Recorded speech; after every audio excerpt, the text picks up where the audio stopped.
New York, 2006. A private auction of fine alcohol at Acker, Merrill and Condit. In this hall sit people who control the global economy, CEOs of multinational corporations, hedge fund managers, real estate sharks. These people are used to devouring their competitors for breakfast. They consider themselves the smartest predators on the planet.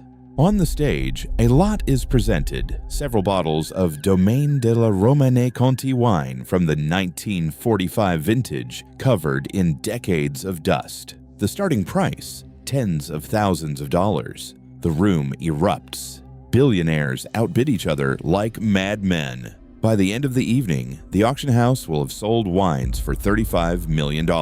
This is an absolute world record that will forever go down in history. The person who put this wine up for sale was a 29-year-old man from Indonesia named Rudy Kurniawan. The global elite called him a genius. Wine critics kissed his hands and gave him the nickname Dr. Conti.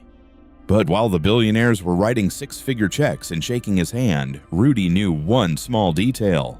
Most of this historic wine he made himself last night in his dirty kitchen in a Los Angeles suburb. This is the story of how one man hacked the system, how he realized that in the elite market, it's not the product that's being sold, but human ego, and how he made the richest people in America pay tens of millions of dollars for empty bottles. Where did a 20-year-old get millions of dollars to buy fine wine? Rudy's official story was a beautiful fairy tale. My family owns Heineken in Indonesia. It sounded solid, legal, and very European. The billionaires believed him without question, but if they had dug a little deeper, they would have been horrified.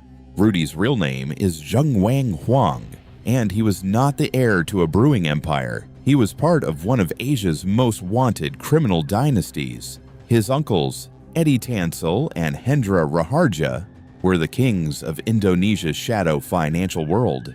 In the 1990s, Eddie Tansel pulled off one of the biggest scams in the country's history, stealing more than $430 million from the state-owned Bapendo Bank. When he was caught and sentenced to 20 years in prison, he simply vanished. Tansel escaped custody and remains on Interpol's most wanted list to this day. His brother, Hendra, stole even more, nearly $500 million, and evaded justice until his death.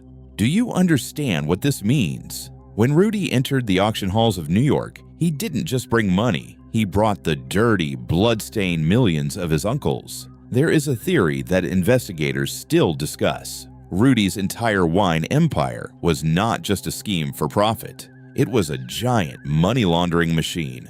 By buying rare wine for millions of dollars at auctions, Rudy was turning stolen state capital from Indonesia into legal assets stored in bottles. Wine is the perfect currency. It's easy to transport, its value rises, and no one scrutinizes it as closely as bank transfers. The thirst for easy money was in his blood. Rudy grew up in a family where defrauding entire countries was considered a family business. And when he moved to the US, he simply continued the tradition. But there was one more secret that Rudy kept even from his closest billionaire friends. All the while, he was selling wine to Wall Street's elite. He was in the country illegally. In 2003, the US government issued a deportation order. Rudy Kurniawan was a ghost, a man without citizenship, living on stolen money and selling fake wine. He was building a sandcastle, knowing that at any moment they could come for him. And it was precisely this fear that made him even bolder, even greedier. It was a market of absolute scarcity. The great French estates produced a strictly limited number of bottles. It is into this overheated, hysterical market that Rudy bursts in. He appears out of nowhere. No one knows exactly where his money comes from. He spreads the rumor that he is the heir to a vast Asian empire. How does a young Asian man gain the trust of a closed club of old white billionaires? Rudy used a classic strategy of capture. He began by buying their loyalty through their stomachs. He founded a private tasting club, which journalists would later call the 12 Angry Men. It was attended by America's wealthiest collectors. Absolute decadence unfolded at their dinners. In a single evening, they could open wines worth $250,000, and Rudy often paid the entire bill himself. He treated the most influential critics in the world for free, giving them bottles they could never afford on their own salaries, and it worked perfectly. The psychology of greed is structured this way. When someone treats you to a drink worth as much as your apartment, your brain shuts off critical thinking. You don't demand to see a certificate of authenticity. You simply feel chosen. Rudy invested millions in building the flawless facade of his guy, only to later drain this market to the bottom.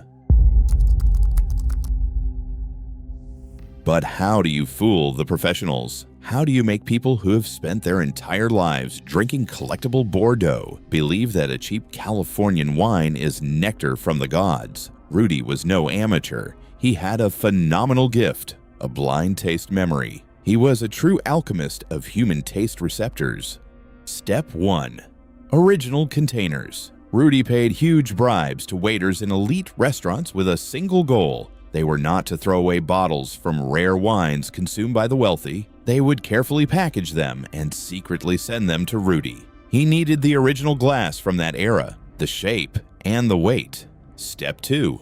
Rudy took old but cheap American wine from Napa Valley, about $50, which had an earthy, cellar-like aged flavor. He then blended it with young French mid-range wine, around $100, to add fruity freshness. He achieved a perfect chemical match with the 50-year-old originals. Step 3. When the FBI later raided his house, they didn't find an elite wine cellar. They found a black printing operation. Thousands of labels printed on special paper. Rudy mixed California dirt and ground coffee into the paper to create the artificial effect of 50-year-old aging in the cellar. He even bought special Indonesian cigarettes to use the ash to imitate centuries of dust on the glass.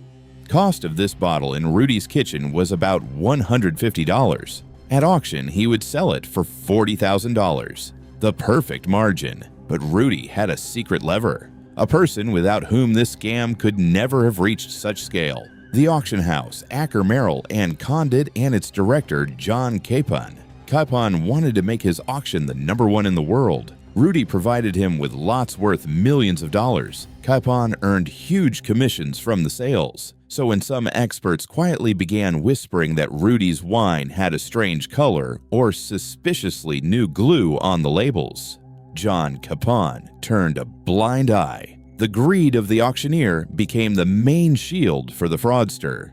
They were selling status, and when a billionaire bought that status, his ego triggered a placebo effect.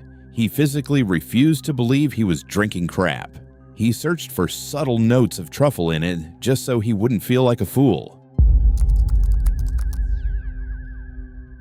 Any financial pyramid collapses the moment its creator loses their sense of fear. Rudy lost control. He began producing rare vintages on industrial scales that simply didn't exist in nature. And then, William Bill Koch steps onto the scene.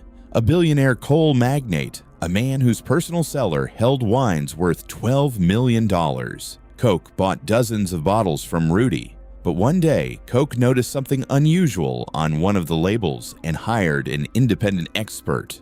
The verdict was devastating. Rudy's wine was a crude forgery. Most of the wealthy would have simply remained silent, so as not to become a laughingstock for the press. But Koch took it as a personal insult. No one dares to steal from Bill Koch. The billionaire launches a full-scale hunt. He hires former FBI agents, veterans of British intelligence at Scotland Yard, and top chemists. They discover that the glue on Rudy's 1945 wine labels contains components that were only invented in the 1960s. They find engravers who had made the fake stamps for Rudy. Koch spends $35 million on this investigation. Think about that. He spent 3 times more on the investigators than the entire value of his wine collection, all just to prove that Rudy was a fraud and to destroy his life. But the final blow comes from a completely different person, Laurent Ponceau, the owner of the legendary French wine house. In 2008, Rudy puts another batch up for auction. Clos Saint-Denis from the Ponceau estate, vintages 1945 and 1947. The price is astronomical. Laurent Ponceau flies from France to New York, enters the auction hall, grabs the microphone, and announces to the entire room, "Gentlemen, this wine cannot physically exist. My family only started producing the Clos Saint-Denis label in 1982. Rudy was so blinded by his own genius that he had been forging wine that had never existed in the history of humanity. He was selling air, and the air finally burst. On the morning of March 8, 2012, FBI agents break down the doors of Rudy Kurniawan's house. The court sentences him to 10 years in federal prison. The auction house that helped him sell this garbage gets off with fines and continues operating. But this story doesn't have a happy ending with the triumph of justice. It only has a dark, cynical underside. Rudy served his sentence and was deported, but his empire lives on. According to independent investigators, Rudy managed to flood the market with forgeries totaling an astronomical up to $500 million. Hundreds of thousands of fake bottles are right now sitting in private safes in the collections of Arab sheikhs, Hollywood producers, and Wall Street bankers. But do you know the scariest part? No one submits them for authentication. No one is taking legal action anymore.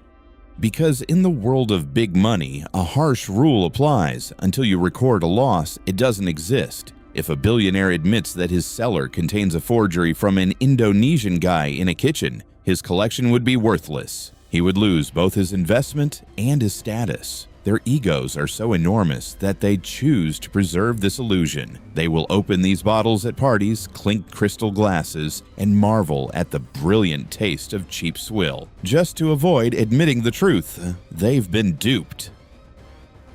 Greed isn't just blind. Greed makes people defend those who have stolen from them just to preserve their facade.